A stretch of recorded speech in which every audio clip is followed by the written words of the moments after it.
Hello, good evening, everyone, and welcome. Thank you for joining us for Tarion's 2023 Annual Public Meeting. My name is Jennifer Spear, and I'm going to be moderating this evening. I'll begin tonight's meeting with a land acknowledgement on behalf of Tarion. We want to acknowledge the Indigenous and ancestral lands upon which all new homes are built in Ontario. And Tarion's corporate office and this venue are located on the ancestral land shared by the Mississaugas of the Credit, the Anishinaabe, the Haudenosaunee, and the Wendat peoples. So each year, Tarion holds an annual public meeting, and it's an opportunity for them to share highlights from the past year and an opportunity to get questions from others. And so tonight's meeting is a hybrid format, meaning we have people here in person, but we also have an audience virtually joining us through a live stream. And so welcome to everybody for joining us here. We had approximately over 350 people registered online, so welcome. And this format is great because it allows people from across the province to be able to participate in listening, but also in the discussions and asking questions. This meeting is being recorded and it's going to be available on Tarion's website in about a week from today. So to get started, I'll just introduce myself first. So again, it's Jennifer Spear, and I'm going to be your moderator. I'm president of Clean Slate Strategies, and I work as a speaker, facilitator, moderator. I am not an employee of Tarion's, and I do not own a new home. My job here today is just to moderate the flow of discussion, and I'm very excited to be here with you today. And I'm going to introduce the members of the senior leadership team who are going to be giving brief presentations for you today. So starting on my immediate right, we have the chair of the Tarion Board of Directors, Andy Kennens. Next to Andy, we have our Chief Financial Officer, Edmond Lee. Next, our Vice President of Warranty Services, Sophie Vlahakis. And our Vice President of Underwriting, Kevin Brodie. And our President and CEO, Peter Balasubramanian. For tonight's agenda, we will begin with brief presentations from each of the leaders. And following these presentations, we'll have the question and answer period. So if while they're giving their presentations, a question comes up for you, we're going to ask that you keep it, that you jot it down. We're going to save all of the questions until the end. And because we have both in-person and virtual audience, we're going to take questions from both inside the room and from online. If you are, and our plan is to alternate between the two. So if we're in line, I'm going to ask during the Q&A that you go to one of the microphones on either side of the rooms. And if you're joining us online, you can email your questions at any time to events@tarion.com. And we will have them read out to the panel. When you're sending your question in online, if you could also include your name and where you're emailing from, we'll ask that you keep your question to be concise just so we can get through as many as we can. If you're here in person during the Q&A, we will ask that you do go to the microphone. And just like the online participants, we're going to ask that you share your name first, that you keep your question short just so we can get to as many questions as possible. And we will ask that we only ask one question at a time, just to be fair to everybody else. So if you have more than one question, feel free to get back into line and ask another question, but we'll ask just one question at a time. And Tarion does welcome all questions, but because it's a public forum, please note that they cannot discuss specific files.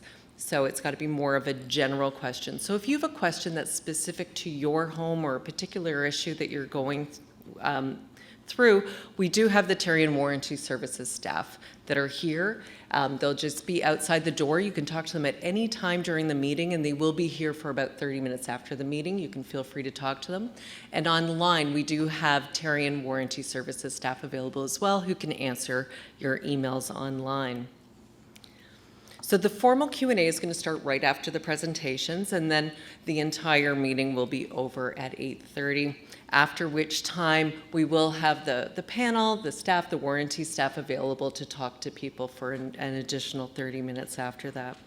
So now to start things off, I'm going to introduce our Tarion's Board Chair, Andy Kennens.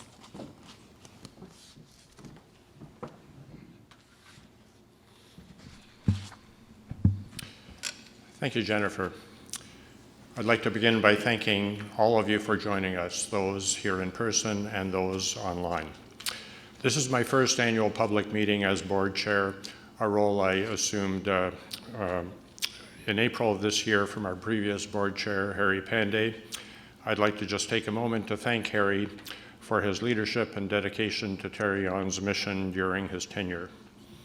I've served on the Tarion board for 6 years, and I'm pleased to have been part of Tarion at a time when we've made many positive changes, a time of transformation.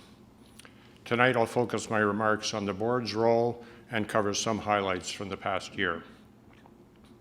For those that may not be as familiar with the organization, Tarion is an administrative authority that administers the Ontario New Home Warranties Plan Act and reports to the Minister of Public and Business Service Delivery for the province of Ontario.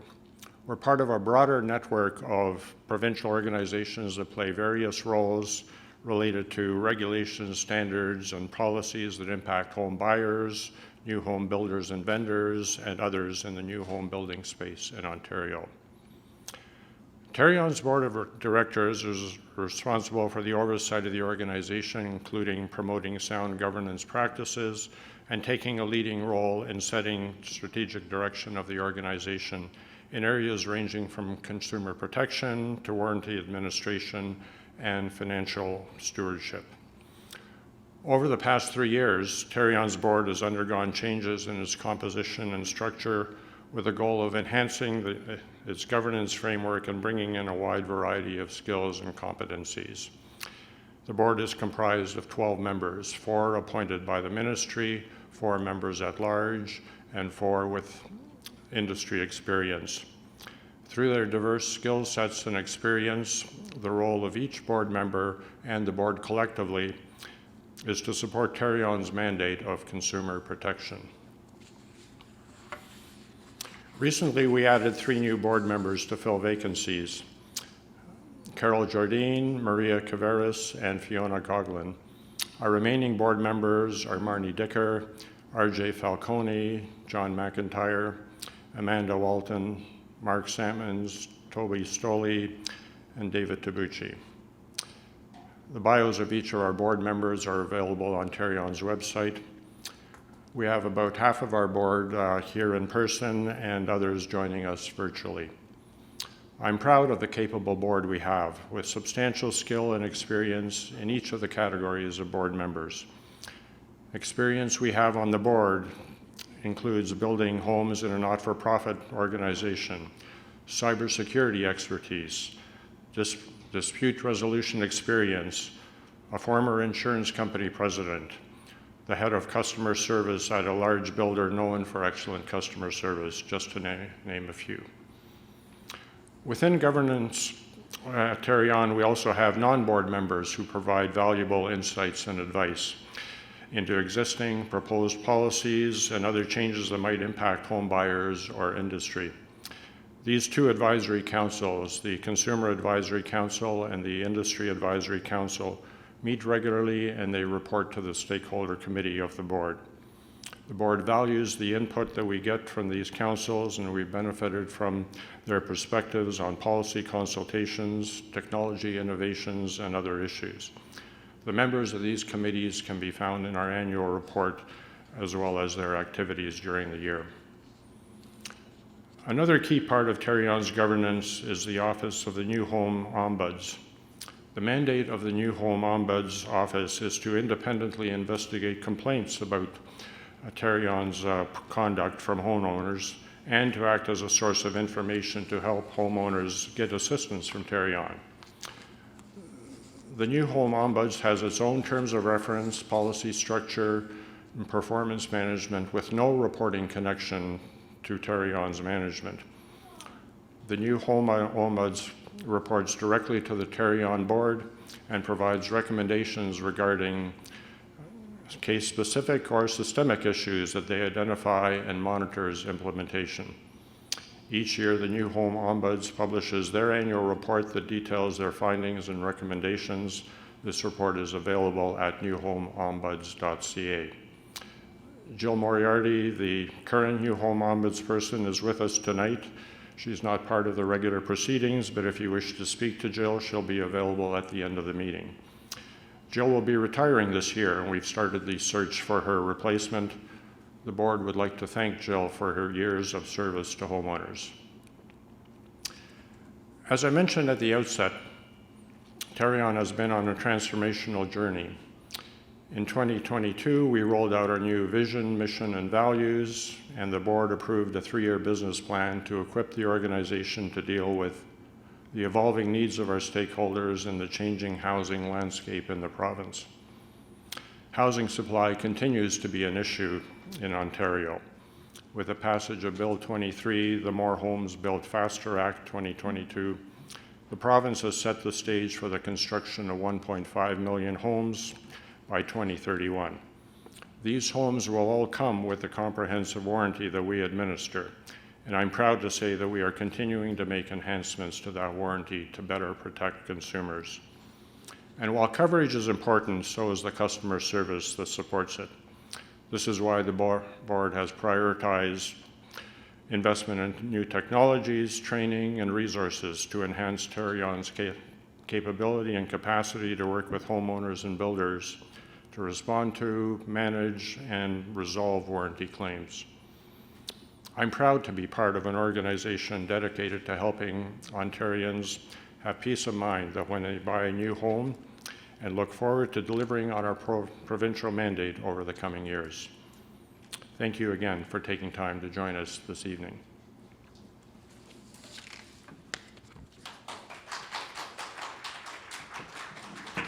Thank you, Andy. Next, to provide an overview of financial highlights and operational metrics, I'd like to introduce Edmond Lee, Vice President and CFO.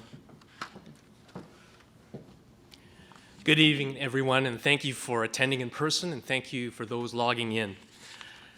Before I get into an overview of the key elements of changes in our financial statements, I'd like to point out, as we all know, that 2022 was an end of an era, and the central banks has essentially ended the era of easy money in 2022. The Bank of Canada and the Fed in the US changed monetary policy and raised interest rates, and this definitely had a severe impact on the economic activity and also on Tarion's financials, which I will go over shortly. We look back in history, and you look at the bear stock and bear bond markets since 1980, and you can see in the last 43 years, there was only 3 occurrences where stocks and bonds fell dramatically. These asset classes were meant to provide diversification, and they failed. And 2022 was one of those years that it failed, unfortunately. And if you go into the rate of changes of interest rates, I love BNN Bloomberg. It's one of my favorite websites. It's an excellent source of financial commentary and education. But this is a very interesting exhibit. These are all the cumulative changes in the US Fed fund rate since 1988. And the years are denoted by different colors. 2022 is the green line. It's the fastest, steepest rate of interest rate increases since 1988. And so that gives you the backdrop of the challenges, the unique challenges of the capital markets that impacted 2022 and the Guarantee Fund, as reflected in our financial statements. Before I give you that, I'll go over the purpose of the Guarantee Fund. With almost 400,000 homes enrolled at any given time, the Guarantee Fund has to be of a sufficient size to provide protection to homeowners against any unexpected construction defects and vendor failures. And this fact was acknowledged in the Auditor General report in 2019 as well, and the recommendation that we've been following consistently is the Guarantee Fund needs to be evaluated by outside professionals from a risk management perspective, a capital solvency perspective, and we've been doing that every year for about 15 to 20 years. And now, how is the guarantee fund managed? If you look at the layers of oversight, we have investment managers that manage different asset classes. And these investment managers have extensive experience, and they manage on their global platforms about tens of billions of dollars. But these investment managers are hired by the investment committee and management. And investment committee and management hire an investment advisor, which is Aon, a very major investment counsel that advises major pension plans all over North America, to help us select the investment managers and monitor their performance on a quarterly basis. So the guarantee fund definitely, unfortunately, was a major lowlight in 2022. As I discussed, the capital market situation in 2022 was uniquely challenged, and you can see we ended the year in the investment category here in this chart on the balance sheet at $702 million, down $51.9 million from the previous year. This represents about a 6.5% loss during 2022. It's the second time in the last 10 years that the guarantee fund has registered a loss. In fact, the only other time the guarantee fund registered a loss was in 2018, and that loss came in at 0.5%. So again, 2022 was uniquely challenging. Now I will go over some other highlights of the financial statements, moving on to the equities and liabilities. Here you see I've circled the warranty liabilities of $421 million. Now this grew $32 million, primarily because of an increase in deferred home enrollment fees that Tarion receives. It's about $30 million that was captured in the accounting processes to increase this balance of warranty liabilities. And then the actuaries, we also look at our claims, and we look at the different homeowner liabilities we need to set up, and that increased by $2.2 million over the prior year. This is a very important number because what this $421 million liability balance represents is guarantee fund assets that are spoken for homeowner warranty liabilities. The homeowners that have enrolled their homes with us, we set up a liability, and that's adding up to $421 million as at the end of 2022. The other balance is very important here, that I circled here, is the equity balance of $215 million. And that has decreased $82 million from 2021. This equity is a very key number that management focuses on when the balance sheet is stressed theoretically in our risk management practices for possible catastrophic claims. On an individual level, when someone is thinking about how to survive a major financial hit from things like job loss, poor health, one thinks of your net worth. How am I going to survive? Do I have enough money after I pay off my liabilities to survive? This is Tarion's net worth. So as important as the guarantee fund assets are, in a lot of ways, from a risk management capital perspective, this number is even more important. And we end at $215 million in 2022.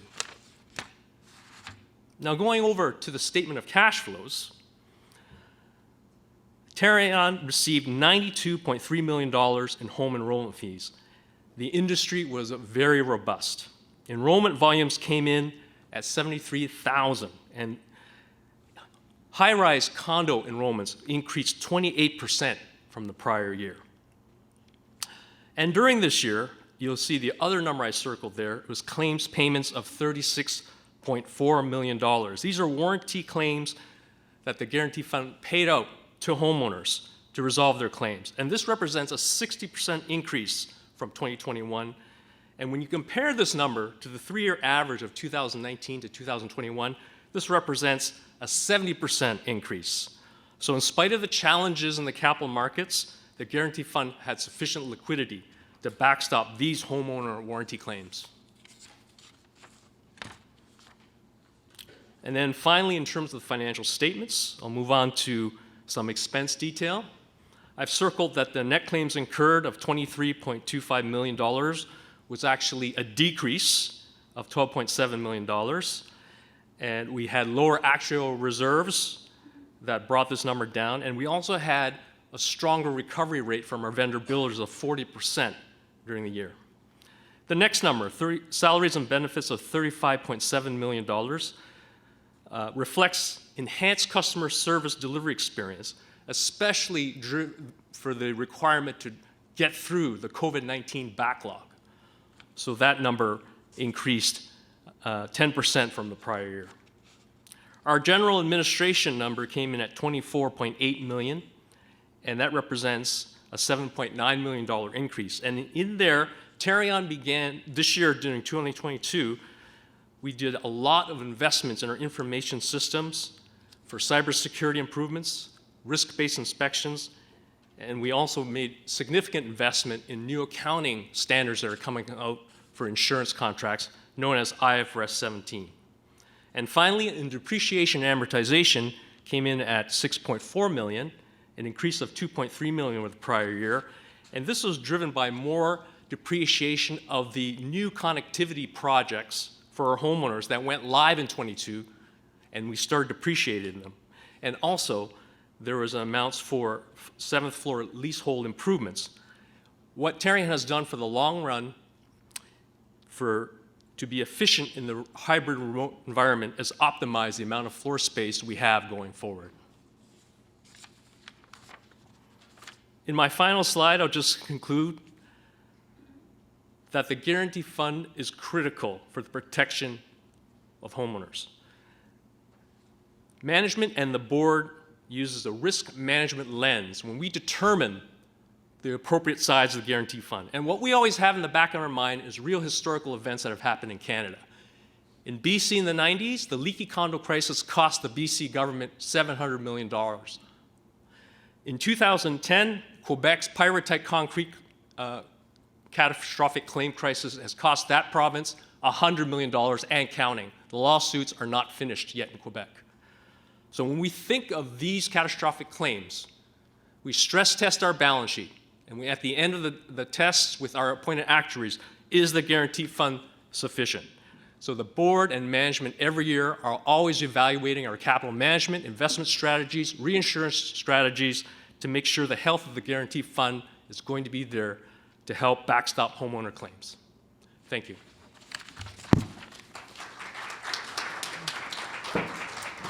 Thank you, Edmond. And now I'd like to invite up Tarion's Vice President of Warranty Services, Sophie Vlahakis, for some operational highlights of 2022.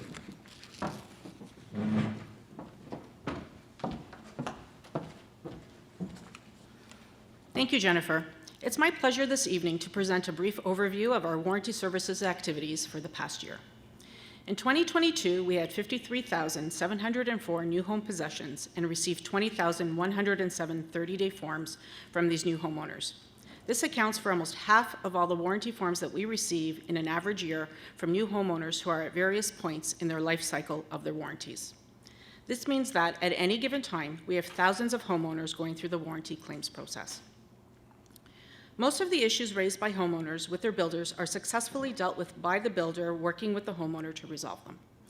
When disputes arise over whether items are warranted or if there are delays in repairs, communication breakdowns, or other problems, Tarion staff can step in to get the warranty process back on track. In 2022, our customer service team fielded 74,731 calls and 86,439 emails from homeowners, builders, and other stakeholders. As part of our continuous improvement, we set a number of performance targets for our customer service. For our response time in the call center, our target was 50 seconds, and we managed to achieve an average response time of 44 seconds.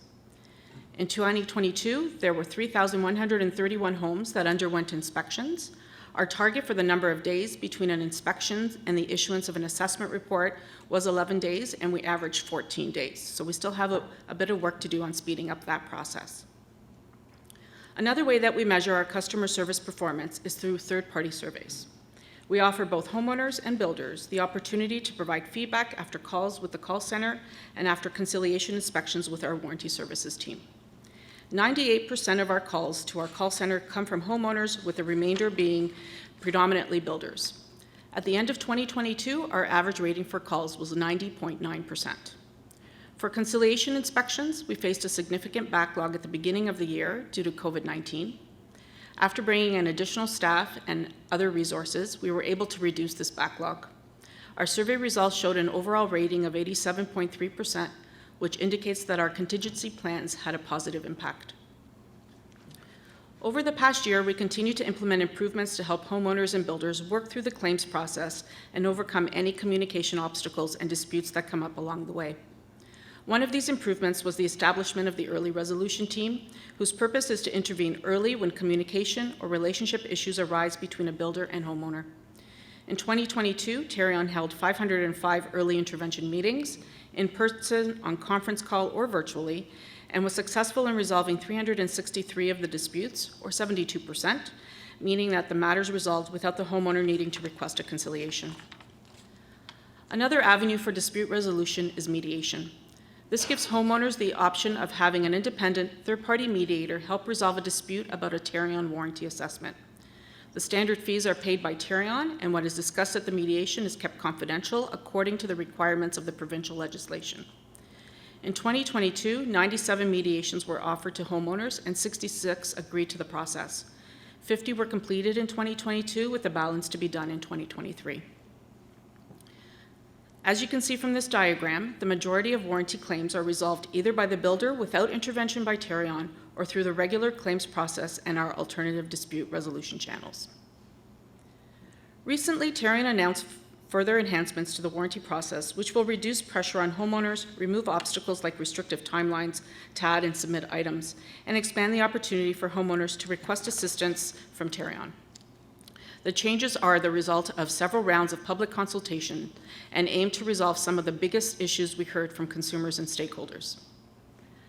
The changes include extending the initial homeowner submission period by 10 days, so now to 40 days, and making the current grace period of 10 days at the end of the first year permanent for items that were reported to a builder within the first year, creating a mid-year submission at 6 months, allowing homeowners to add items to a running list of potential defects at any time during the first-year warranty period, expanding when homeowners can ask for conciliation inspection during the first-year warranty period by removing the 30-day timeline for a homeowner to request a conciliation, and instead allowing them to request a conciliation for each submission from the time the form is submitted up until the next submission date. Creating a new requirement that Tarion must schedule a conciliation inspection within 15 days of the request being made and make changes to the current requirements for timelines of conducting the conciliation inspection and issuing the warranty assessment report. The new requirements around scheduling a conciliation inspection and issuing the warranty assessment report come into effect on July 1st, 2023. The additional improvements will come into effect on May 1, 2024, and will help homeowners who take possession of their home on or after that date. We look forward to the impact that these changes will have in creating a stronger new home warranty and protection program for Ontarians. For more information on these changes, I encourage you to visit our website. Thank you, and now I'll pass things back to the moderator. Thank you, Sophie. Our next presentation will be from Kevin Brodie, Vice President of Underwriting.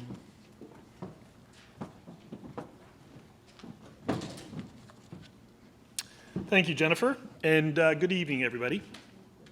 In Ontario in 2022, there were approximately 92,000 new housing starts, and this is based on data that we had from the Canada Mortgage and Housing Corporation, also known as CMHC. This is on par with what we saw in 2021, and it certainly is a rebound, a continuation of a rebound from 2020 when we saw much lower numbers at the very start of the pandemic. During 2022, new home building was also experiencing some of the after effects of the pandemic-related supply chain issues. We are still dealing with the after effects of some of the strikes that happened with the trades, and then we also had to experience much higher interest rate changes than we expected. This led to delays in construction, which in turn impacted closing and occupancy date for home buyers. For residential new home construction, all vendors and builders are required under provincial legislation to be licensed by the Home Construction Regulatory Authority, also known as HCRA. They are also required under legislation to get qualification for enrollment to be able to sell and enrollment confirmation to be able to build. Those approvals come from Tarion. what constitutes a home under both the New Home Construction Licensing Act, which is administered by HCRA, and the Ontario New Home Warranties Plan Act, which is administered by Tarion, are basically the same.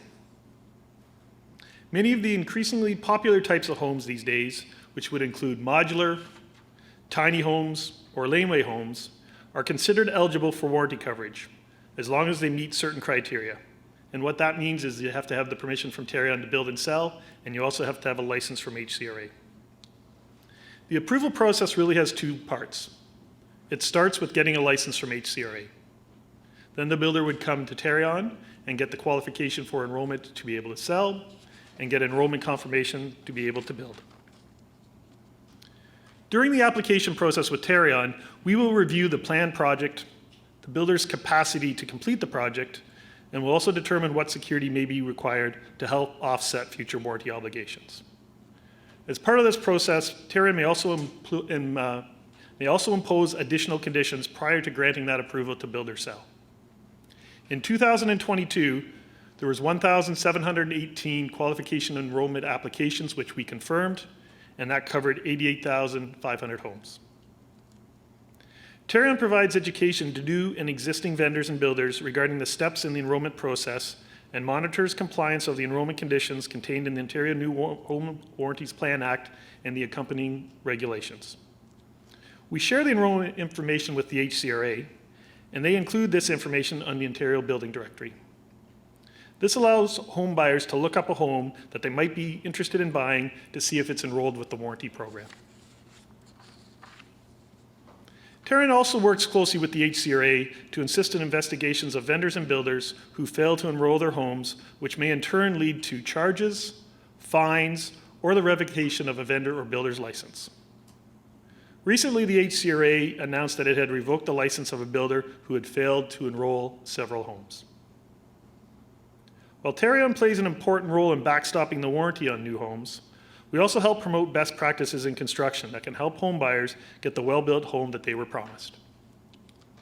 Tarion's risk-based inspection program, also known as the RBI program, consists of on-site inspections conducted by Tarion at key stages during construction. It applies to all low-rise builders.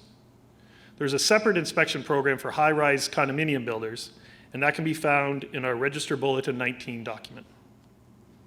The RBI program was originally launched as a pilot project in 2020 and is now a permanent program which has 4 full-time staff.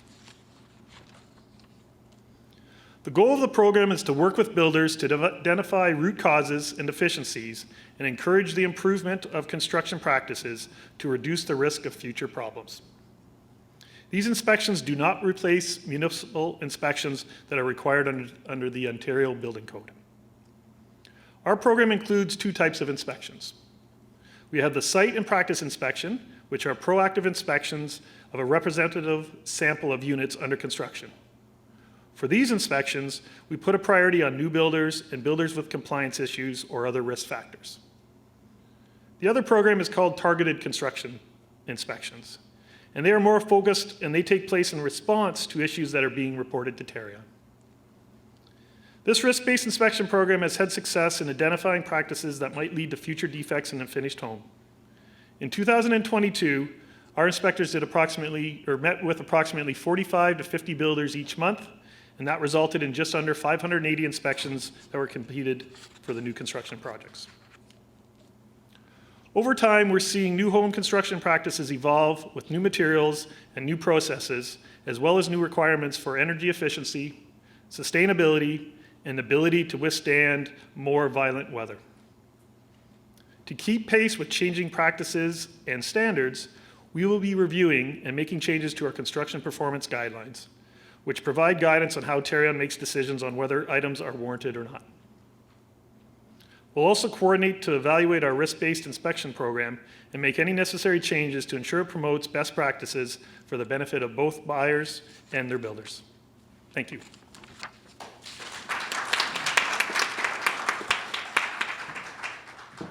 Thank you, Kevin. Our final presentation is Tarion's CEO, Peter Balasubramanian.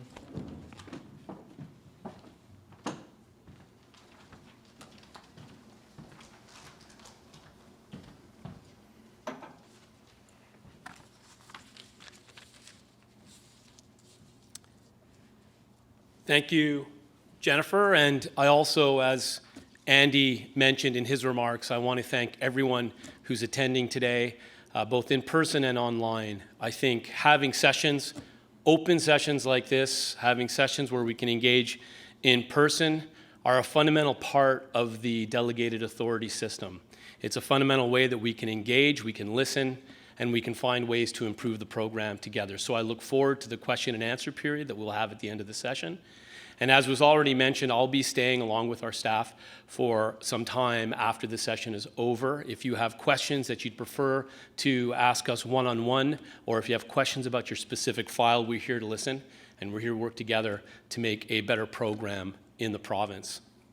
This hybrid event is the second time that we've done a hybrid event. And in that spirit of continuous improvement, you'll have already seen changes in the way that we're doing it based on listening to some of the comments and feedbacks that we received last year. And at the end of this session, we'll be doing a similar survey to hear from you on how we can make this a better session next year and what things we can do to improve it. In my remarks this evening, I'm going to focus on some key highlights from 2022 that we haven't already covered, and I do want to thank Andy and the executive team for their informative presentations. I'm going to focus on our 2022 homebuyer satisfaction survey results, how we're enhancing the warranty coverage for new home buyers in Ontario. I'm going to talk about our digital platforms and what we're doing to support the part of our mandate that speaks to improving the ability for homeowners and builders to communicate with respect to warranty items. And finally, on our consumer awareness and our homebuyer outreach efforts. So let me begin with the homebuyer satisfaction survey. It's something that's very common in organizations as a metric to determine your year-over-year performance. You focus on key stakeholders and you ask them how you're doing. Tarion does that and has been doing that for several years.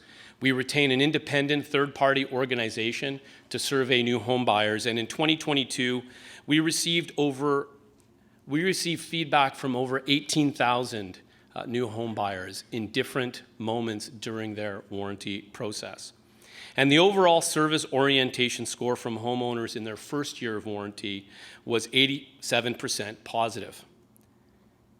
And these survey results show a positive movement year over year, because in 2019, when we did the same survey, that result was 80%. So we had a 7% shift over that time. And we believe that these independent, objective results really show that our efforts to continue to invest in service, to listening to the feedback that we've been receiving through sessions like this, and committing to making improvements shows that we are on the right track and the results are working. But it's important to recognize that there's still more work to do, because an 87% positive feedback rate means that there's 13% homeowners out there that are not satisfied, and some of them are in this room today. To have an 87% satisfaction rate does not mean that we're doing everything right in every situation, and it doesn't mean that the difficulties and challenges you have faced are any less authentic. But I am confident through our commitment to transparency and listening that even the most difficult situations can be overcome. My promise to all of you isn't that I can solve all the problems, but I can guarantee that we will listen to those problems, that we'll work through the processes to try and facilitate your communication with your builder, and if your builder is not in the picture, to make sure you understand what your rights are and how you can get support from the provincial program. And if the program can't help you, we will tell you why, and we will tell you what avenues there are available to you to get resolution. I do believe that in following that kind of a strategy, over time, we will become and we will achieve our goal of being a trusted and independent resource for homebuyers and for builders in the province of Ontario. Let me speak a little bit about the warranty enhancements. The Ontario New Home Warranty Program has continued to evolve over time, along with changing construction practices and changing needs of homebuyers.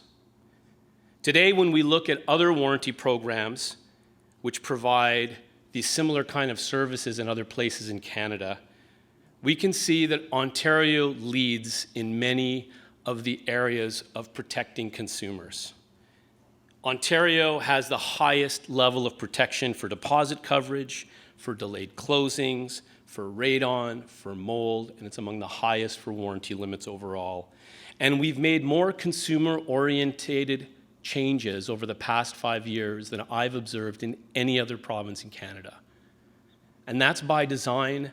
That is a function of the oversight that we have and our public commitment to transparency, because we are a public-facing organization that is not for profit, and because our mandate fundamentally is consumer-oriented with a goal to improve the overall marketplace and build confidence in the new home industry in the province. In 2022 in particular, we completed public consultations on 2 important changes to the warranty offering in the province. Number 1, we completed consultations on increasing the total warranty coverage available to freehold home buyers from $300,000 to $400,000. This move to a $400,000 warranty cap will set Ontario apart and will have the highest warranty coverage available to a new home buyer that you'll find anywhere in Canada. The second area we looked at was a gap that we found. There was no warranty, no builder's warranty, protecting homeowners in a situation where there was a warranted repair and the nature of the defect or the nature of the repair was so significant that the home buyer had to leave the home. There was no protection for that. And that was something we'd been looking at for a couple of years. And I'm proud to say that in 2022, we completed consultations and we have now a temporary relocation warranty that will be in place next year. Both of these coverages will be in place effective July 1, 2023 for home buyers with purchase and sale agreements signed on or after that date. The third thing I want to touch on is our digital strategy. This connects directly with our mandate to help homeowners and buyers have a platform to communicate. We try to offer easy-to-use digital tools and accessible resources to ensure that the interactions between home buyers and their builders can run smoothly and reduce the likelihood of escalation and increase the speed at which things can be resolved by leveraging technology. In 2022, we made enhancements to our 2 key online portals. One is the My Home portal. That's the digital portal used by 97% of the homeowners in Ontario. We made changes to the design and interface to make it easier to navigate. We simplified the forms and the submission process, and we introduced more automation to make it easier for consumers to work through the process. Listening to some comments that I heard in face-to-face sessions like this over the past several years where people found the process to be cumbersome. And the question was, what could we do to improve it? We took on that challenge and we made changes to My Home to reflect that.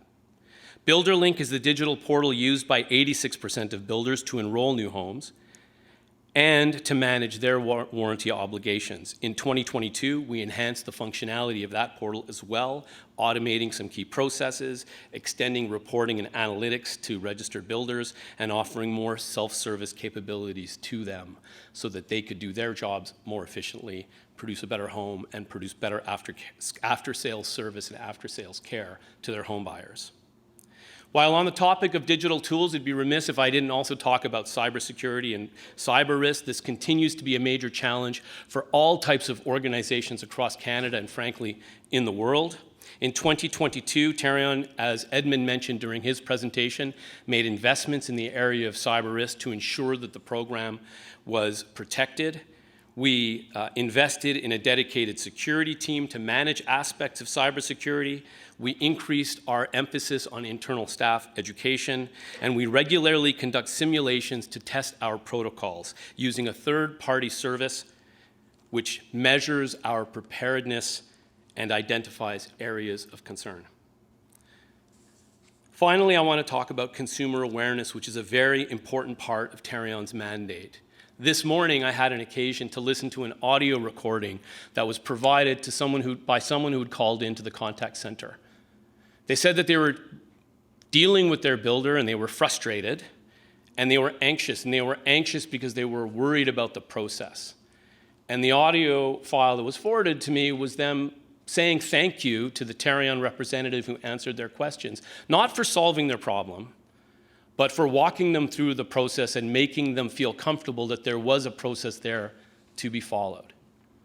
And I think there is a lot of comfort that can be taken when you understand and when you're an educated homeowner and a builder. And Tarion has a large role to play in enhancing consumer awareness. To me, it highlights the importance of that role and that being part of our mandate. To support and improve awareness in education, we have developed a consumer awareness initiative which began in 2022, which has continued this year and which we anticipate will continue in the years to follow. We began with a new and refreshed visual identity. It was the first time we reviewed that in 20 years. You'll see that visual identity in the materials that you've already seen today on the screen and on materials that have been handed out. We believe that our new visual identity more clearly reflects our consumer-focused mission and the role that we play in Ontario's new home industry. It also reflects the change in our mandate since the launch of the New Home Construction Regulatory Agency.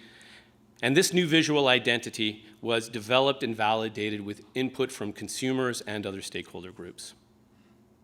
This, in turn, has set the stage for a multi-platform awareness campaign to continue to focus on consumer awareness and educate new home buyers and people who intend to purchase new homes about their rights and about the process so they can enter that process without that sense of anxiety.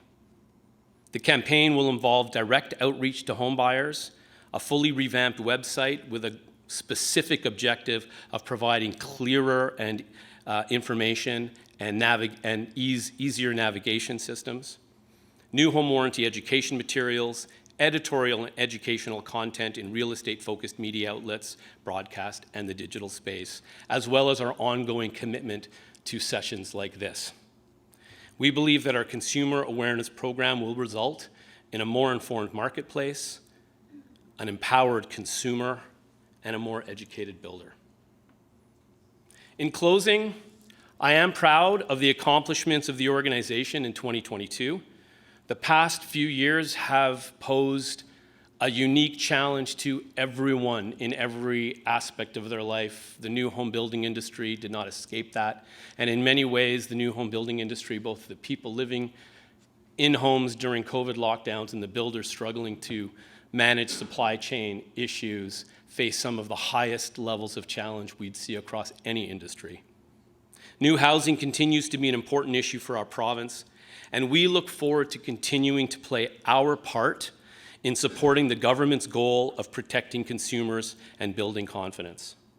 I'd like to extend my thanks to the Board of Directors and to Andy, as well as my executive team, for being here today and participating in this session.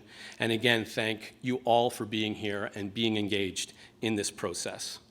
I know that the nature of the program as a goal has not given everybody in the province what they wanted, but I hope you can take from this session that we are all focused on improving the outcomes that we can within the program that we're delivering.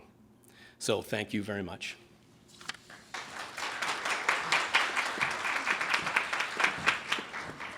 Thank you, Peter, and thank you to all the panelists for sharing the highlights over this last year. So now, as promised, we're going to move on to the question and answer period, and you'll have an opportunity to ask questions to the leaders of Tarion. And as we have both in-person audience and our virtual audience, we'll be taking questions from both the room and online. And if you have questions in person, we have microphones on either side of the room. We'll ask that you make your way to the microphone. On either side, we're going to ask that you be as concise as possible just so we can get to as many questions as possible. For those online, you can email your questions to events@tarion.com. As mentioned earlier, we're going to alternate questions. So we'll try for 2 in the room and then 2 online. And to be fair to everyone, we are going to ask that you ask a single question at a time. If you have additional questions, please feel free to get back in line and ask the question once someone else has had a chance to ask as well. Questions, of course, are going to be respectful in their language, and keep in mind that the objective here is really for sharing information for the benefit of a large group.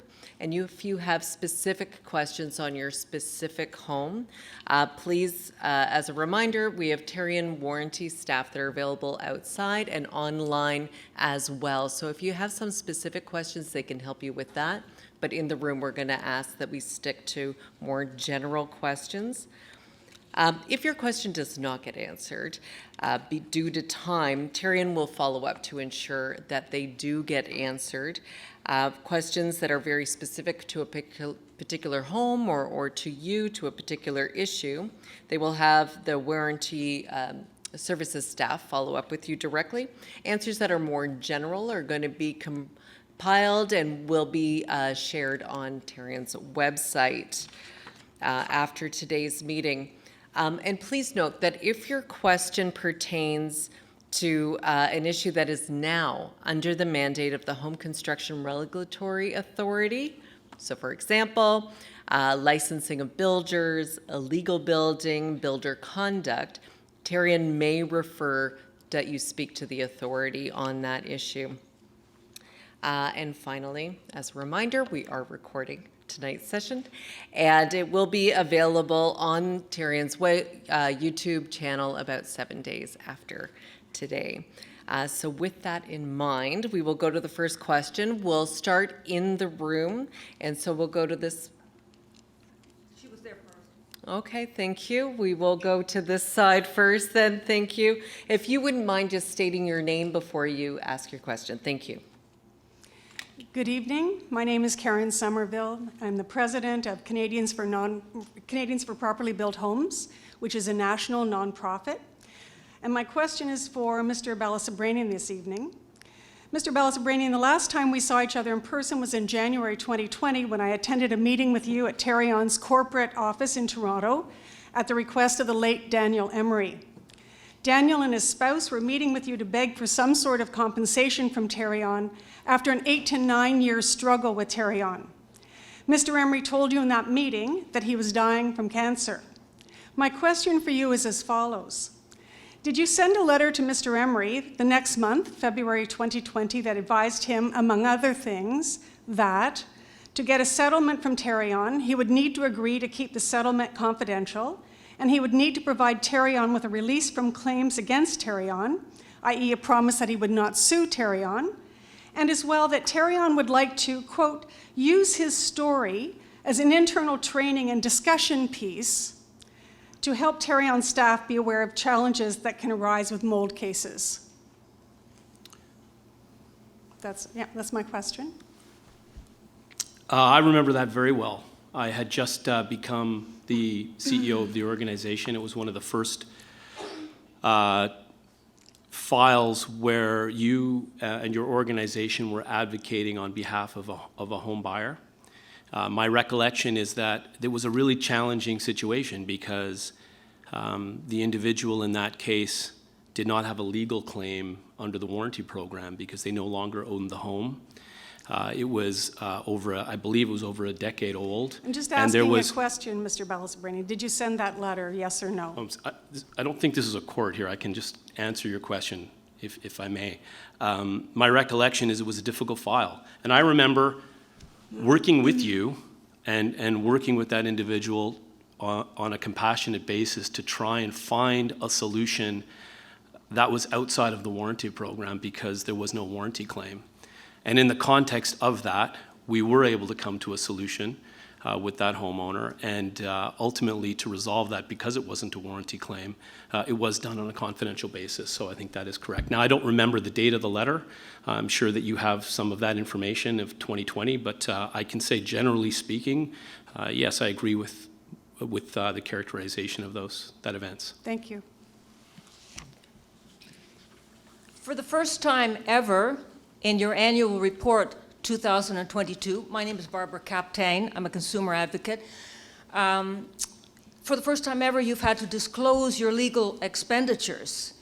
You have never disclosed those before, but the Public Accounts Committee of the Legislature required you to do that as of 2022.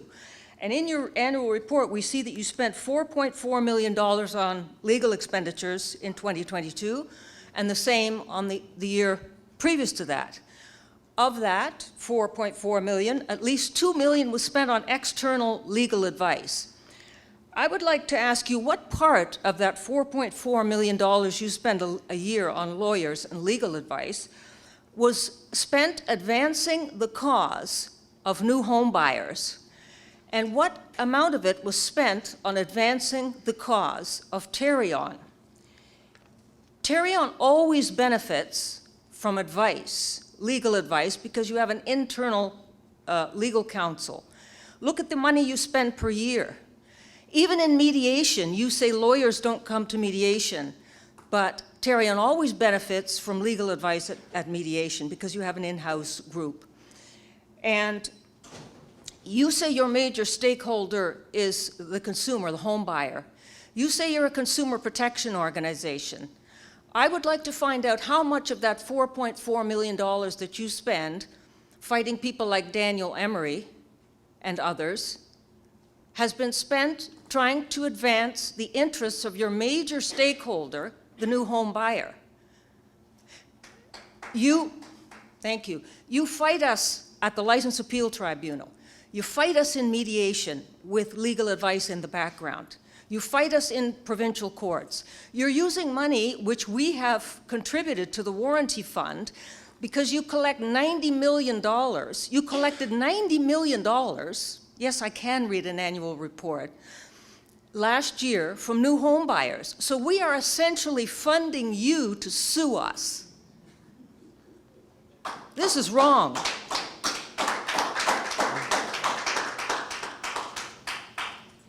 So just a few things that I want to respond to, because I don't think that the nature of that question actually fairly characterizes what happens with respect to the warranty protection program. Let me start by the suggestion that the disclosure that we made in the annual report is required by the ministry. In fact, we believe that we had already been meeting those disclosure requirements, and the actual reason why we added the legal disclosure in this year's annual report was because at last year's annual meeting, a member of the audience asked me for that information, and I said I would provide it, and I did. I think the provision of that information in the annual report underscores both why sessions like this are important and also illustrates that there is something to the statement that we as an organization listen and make changes. Now, the second and maybe more substantive part of your question is based on the premise, and the question that you asked was, how much of the legal spend in the organization is there to help homeowners, and how much of it is to advance the interest of Tarion? Now, I may not convince you when I say this, but I believe it to my core. There is no difference between those two mandates, and I don't accept that distinction. When we invest money in this organization, we're investing it to promote and protect the consumer protection program. The legal advice that we receive, the lawyers, and I know some people feel that if there's a lawyer involved, it must be bad. But in fact, I think there are many lawyers, and there's many cases where people who are advocating for consumer protection have a legal background. And most, if not all, of the resources that we spend are not spent fighting home buyers, but are spent assisting in the development of policy initiatives, assisting in the development and the launch of the Home Construction Regulatory Authority, and assisting in all of the normal and typical legal events that an organization like ours would do. I didn't hesitate to publish that information in the annual report because I don't think there's anything to defend. Thank you, Peter. Now we'll go online to take a question. I have heard in the news that many politicians say Tarion protects builders over new house buyers. Is there any truth to those comments? Peter? I'll just want to continue this because it's the same, it has a similar ring to it to the question that happened before. I think the starting point for me is I believe it's a false premise that a lot of people bring to the table that this province is about builders versus homeowners. I think it's important to recognize, and Sophie, when she went through her information, showed the data that supports the point I'm about to make. It's a factual point. It's not an emotional point. The facts show us that the vast majority of builders in this province resolve their issues directly with their home buyers. And the vast majority of builders in this province want to build a quality home, they want to have a happy customer, and they want the industry to do well. So it's not a conspiracy of builders versus homeowners. It's actually builders wanting us to hold builders accountable and homeowners wanting us to hold builders accountable that don't follow the rules. And in fact, there's a lot more agreement between these stakeholder groups than there is disagreement. So I think that's just a false premise. It's there to kind of fan the flames. It's the kind of line you might find in a 148-character Twitter feed, but it has nothing to do with the reality of what I see every day in this province. Thank you, Peter. We'll go to a second question online. How many employees does Tarion currently have?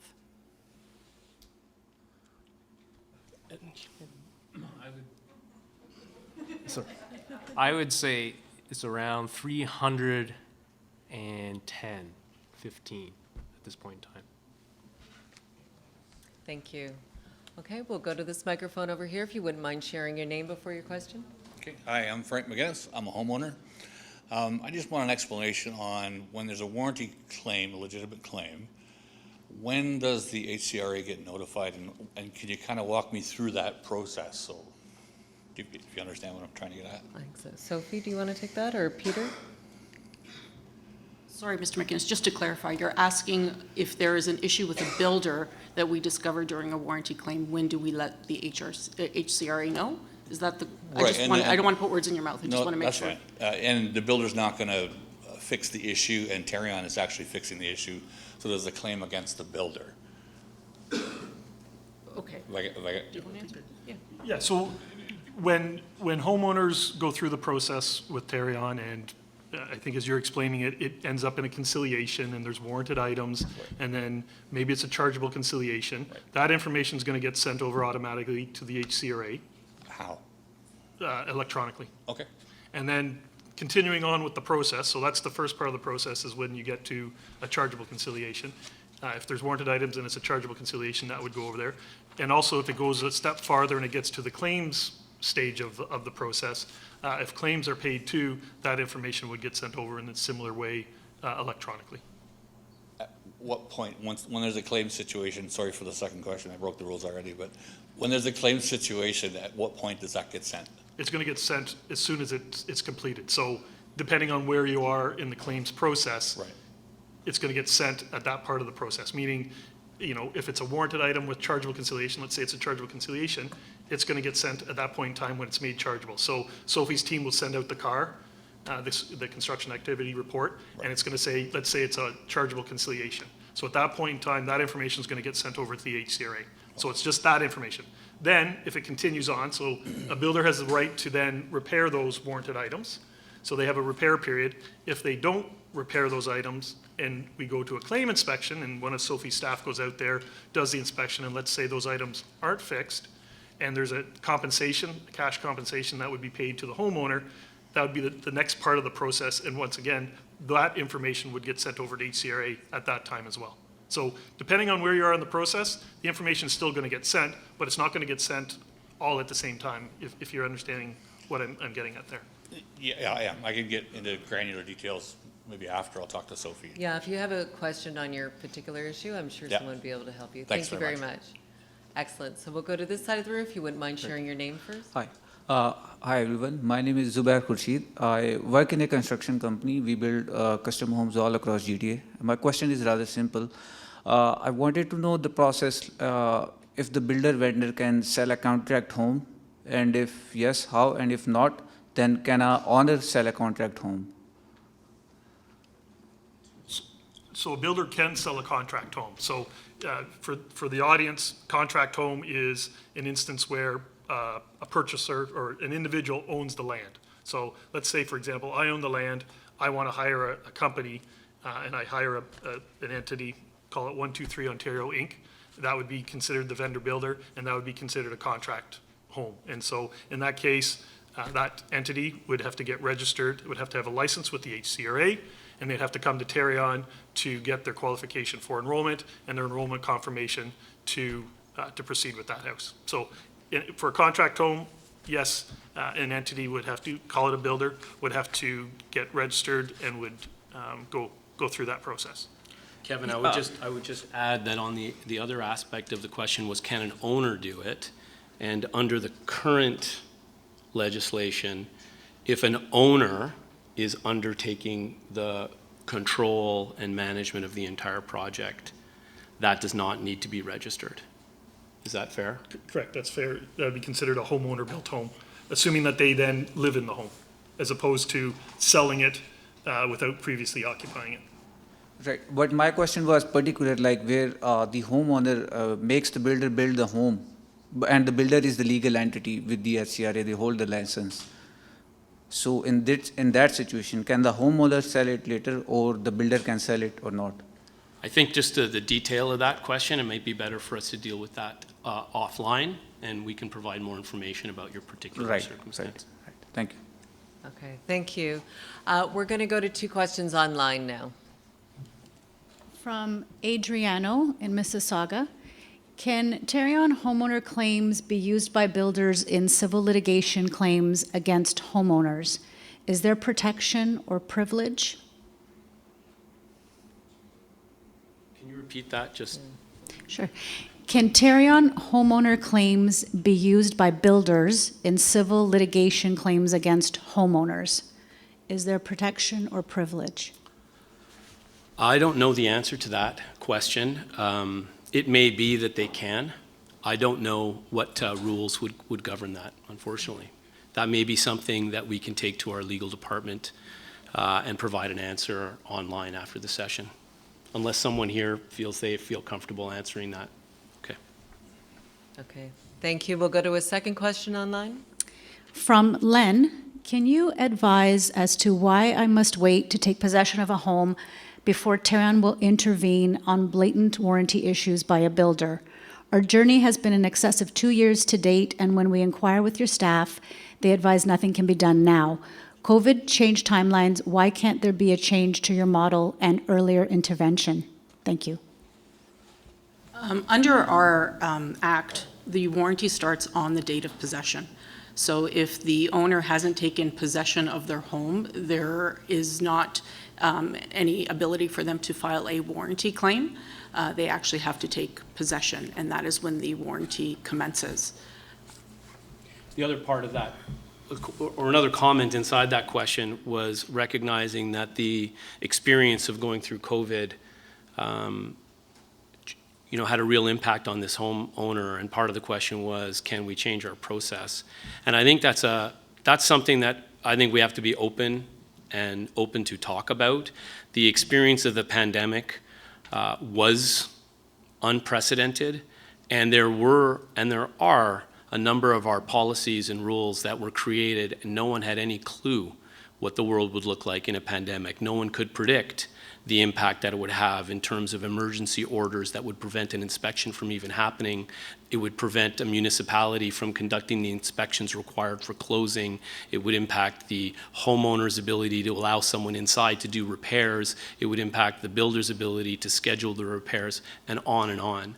So I do think over the next time horizon, over the next few years, we, along with many organizations, both private and public, will be reflecting on the experience of the pandemic and asking ourselves, are there policies we need to look at? Are there things we need to change to be prepared in case this happens again?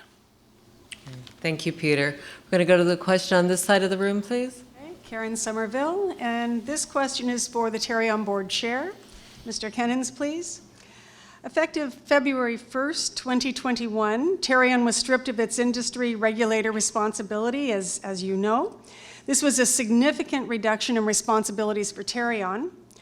In 2022, board compensation compared to 2020 board compensation increased more than 35%. More than a 35% increase in 2 years, despite significantly reduced responsibilities for Tarion. My question for you is, how does the Tarion board justify that 35% increase in compensation for its board from 2020 to 2022?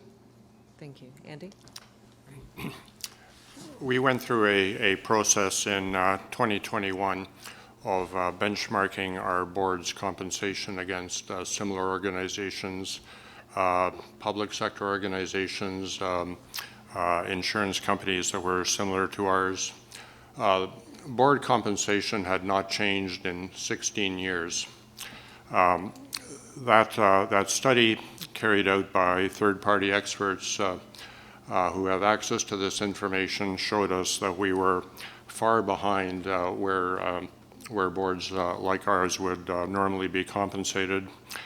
We went through the process and chose a new set of meeting fee and retainer amounts that were comparable, still below the median of what that study showed. Our objective at the end of the day is to be able to attract the right kind of board members, and we didn't want to have that restricted by having board fees that were out of line with the market. So we made that change to our board scale in August 2021, and what you see since then is that catch-up in level. All right, thank you. Thank you. Go to this side of the room, please. Yes, a question about the money that you're supposed to collect back from builders, the money that you pay out in warranty claims.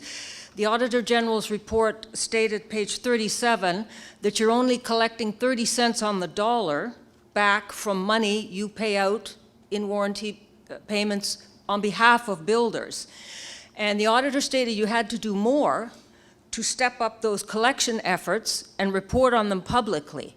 I don't see anything in your annual report about the efforts, if you've made any, to collect more money from builders in terms of what they owe you to pay back what you've paid out on their behalf. Because the reason I ask this is, again, we as new home buyers have contributed $90 million to you in 2022, and we have the feeling we're subsidizing bad builders out of the warranty fund, while you don't seem to be doing much at all. If I look at your figures over the past 10 years in collection efforts, you're still only collecting 27 cents on the dollar or 30 cents on the dollar, and we are footing the bill, new home buyers.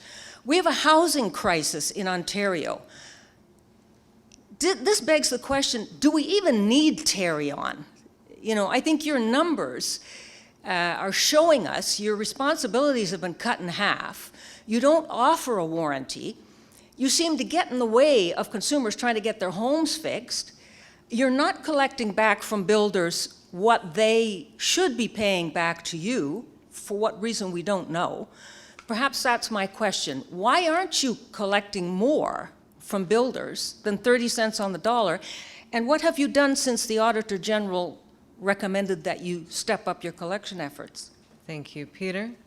Yeah, I mean, in 2022, Tarion as an organization provided over $36 million of relief and protection to Ontario new home buyers. And I think if you ask them, they'll be pretty happy that we were there to support them in their time of need.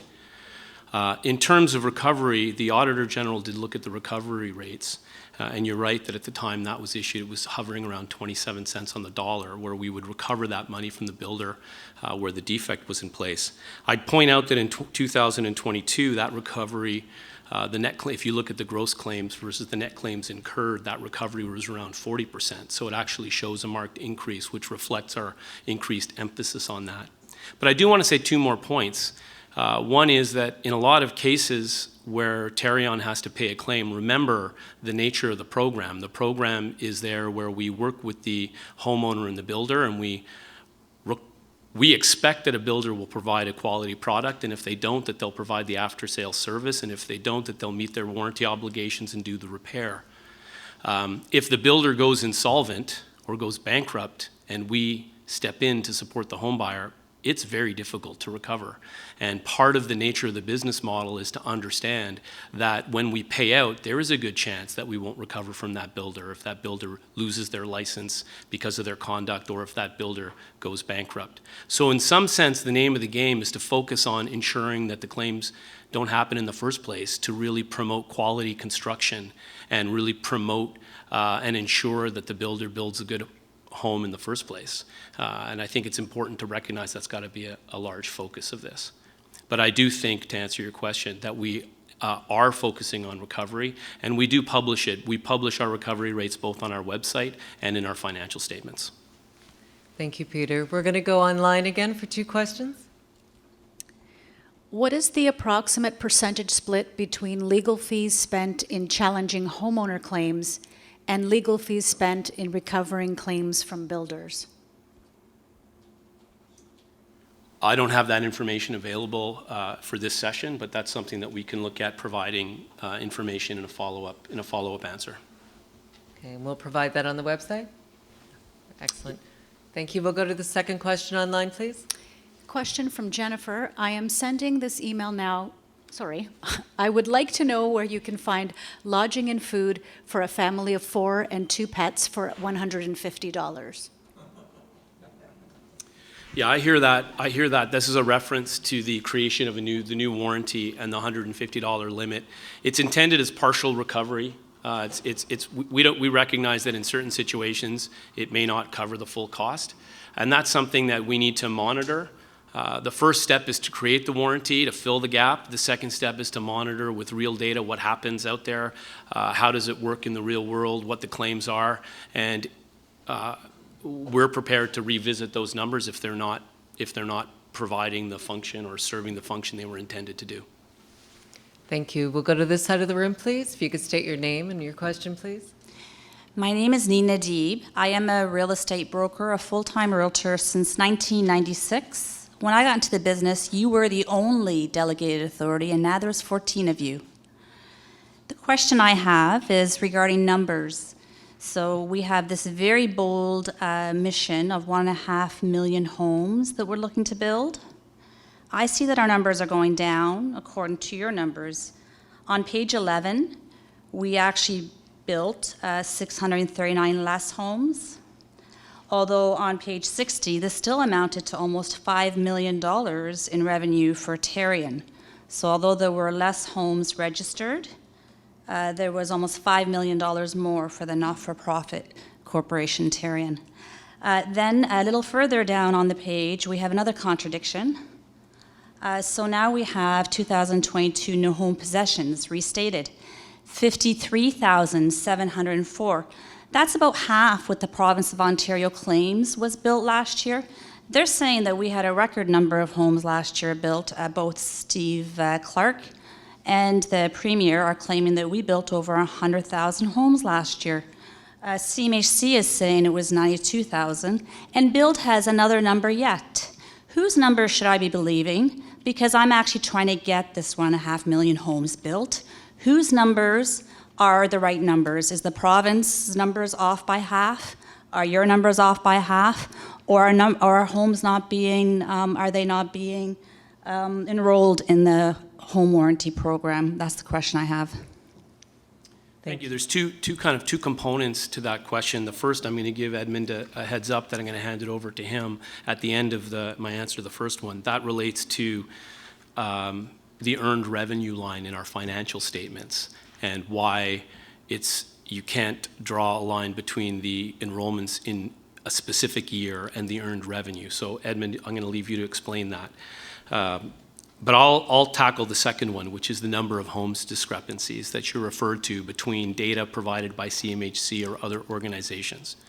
The enrollment information that Tarion is providing is specifically related to homes that meet the definition of new home under the Ontario New Home Warranties Plan Act, number one, and number two, it's specific to when they're enrolled.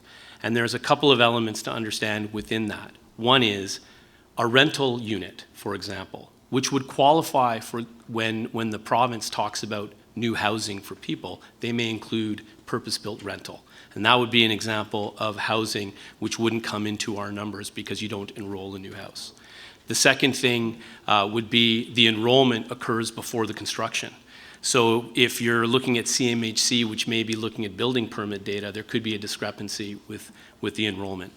So I share your challenge, because I too want to support the government in meeting its mandate to 1.5 million, to get to 1.5 million homes. And I do think that it can be difficult to look at all the different pieces of data, which all appear to talk about new homes, but really have sub-definitions and talk about slices of that. I don't think it's a question of one organization being misleading or not misleading. I think everyone is being transparent, but the challenge is, what are they defining as a new housing unit?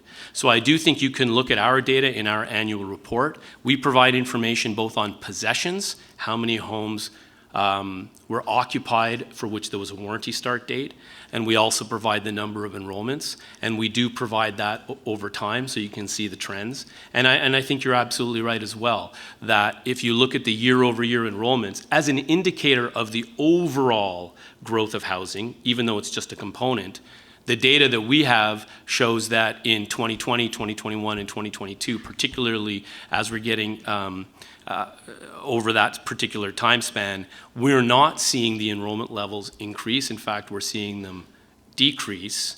That's largely related to overall environmental factors, such as the rising interest rate that Edmond talked about.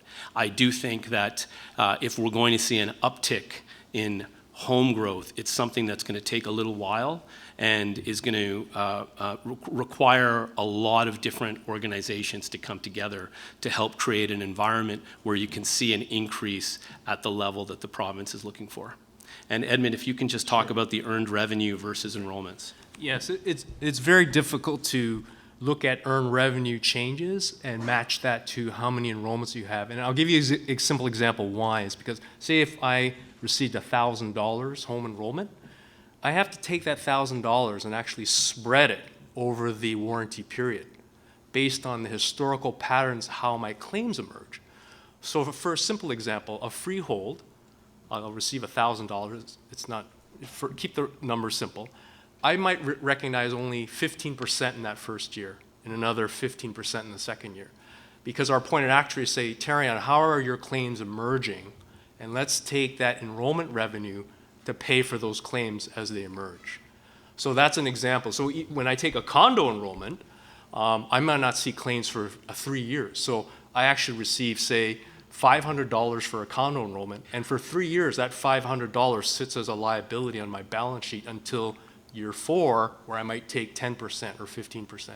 So it is challenging to use enrollment revenue as a driver to try to estimate building or housing starts. Excellent. Thank you.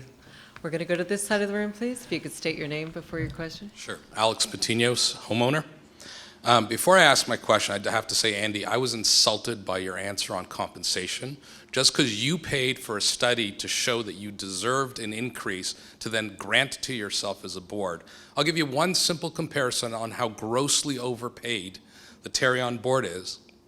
The Liquor Control Board of Ontario, with well over 10,000 employees, not 300, their board chair made $10,000. The Tarion chair board made $100,000, 10 times. You pay yourself a retainer. The HICRA board doesn't get a retainer. So I found your answer absolutely misleading and insulting. Sorry, is that your question? No, that's just my comment, because it really angered me that you tried to justify the gross overcompensation of yourself and the rest of the Tarion board. Maybe there's no question there, but let me... It's not a question there. Well, I think there is a question, so let me respond to that. We did not choose which organizations to put into this study by the organization that collects data on board compensation. No, you stated insurance companies that make billions of dollars trying to compare to a $300 person. Could you let me finish, It's not please? a question. That's my comment. I would like to get to my question, please. I'm going to ask that you hurry and get to it because we're almost out of time. Very simple. Chargeability and non-chargeability has come up a few times this evening.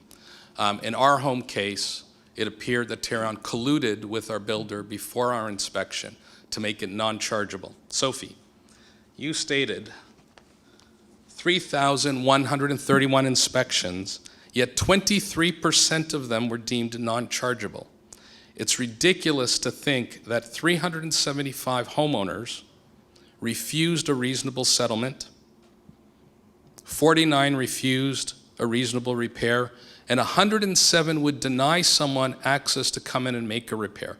This is the problem of why Frank says not enough charges show up on HICRA, why Barbara pointed out you're not recovering enough funds, and 40%, again, it's a ridiculous amount of recovery from builders. So when is this concept of non-chargeability going to be revised or actually gotten rid of? So if I just, there's going to be folks in the audience that don't fully understand the reference to chargeability. So builders in the province of Ontario are expected to build a house.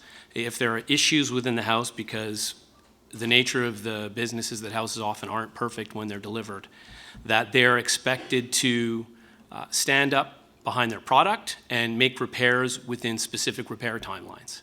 And if they don't, and if Tarion has to intervene, they risk not only that they'll be required to repair the item because we will ask them to, but they also risk that the fact that they didn't follow the repair timelines will result in that instance being posted publicly on the Ontario Builder Directory. And we call that, like the language that I didn't invent that's been there for a number of years, is that would be called a chargeable conciliation. Now, exceptions apply, and this kind of gets to the heart of the question. There is a public bulletin. It's a registrar's bulletin. It's Registrar Bulletin 4. It's publicly available and has been posted on the Tarion website for many years. And it outlines a number of exceptions that a builder can raise to say, hey, I didn't do the repair, but it shouldn't be posted against me because there was a reason for it. And some of those examples could be, and these are specifically outlined, so some of those examples could be actually some of the ones you mentioned. So it could be a situation where the defect was described in a way that I couldn't understand it.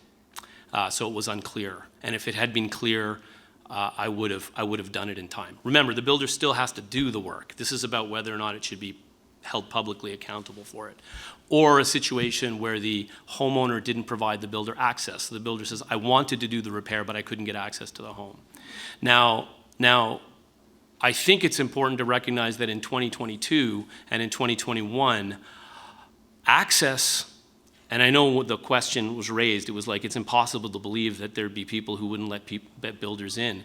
But in 2022 and 2021, you have to recognize that with COVID, there were a lot of situations in which homeowners were unwilling to let builders' trades in. It's a very difficult thing to look at the way that the system worked during those years because of the challenges that were created by access that had never been contemplated, in setting up that bulletin and setting up those reasons. Now, your question was, when will it be reviewed, or are we open to reviewing it? And I would say for our part, we are always open to hearing feedback, including feedback that you're raising today. And as I said before, looking back at all of our policies after the experience of the pandemic may yield examples for us to improve or change those processes. So I'm not at all opposed to the person asking the question. I'm not at all opposed to having discussions about it. I do think that bulletin is transparent and it does serve a purpose, but I also recognize that in my time in the organization, the application of those rules have also sometimes yielded some of the largest sources of frustration by consumers. And I think that's reason enough that we should be open to talking about it. So thank you. We are at time. We're going to take one last question, and this one goes online. From Gail, the addendum clauses attached to purchasers' contracts were promised to be reviewed and amended in the 2019 auditor's review. Since they were originally Tarion addendum clauses, has Tarion worked with the HCRA at all to have those statements updated and more consumers protected as promised? So I'll take this question as well. And again, this is something where the addendum is a bit of a term of art, and I'm sure there are many folks watching or in the audience that aren't necessarily familiar with it.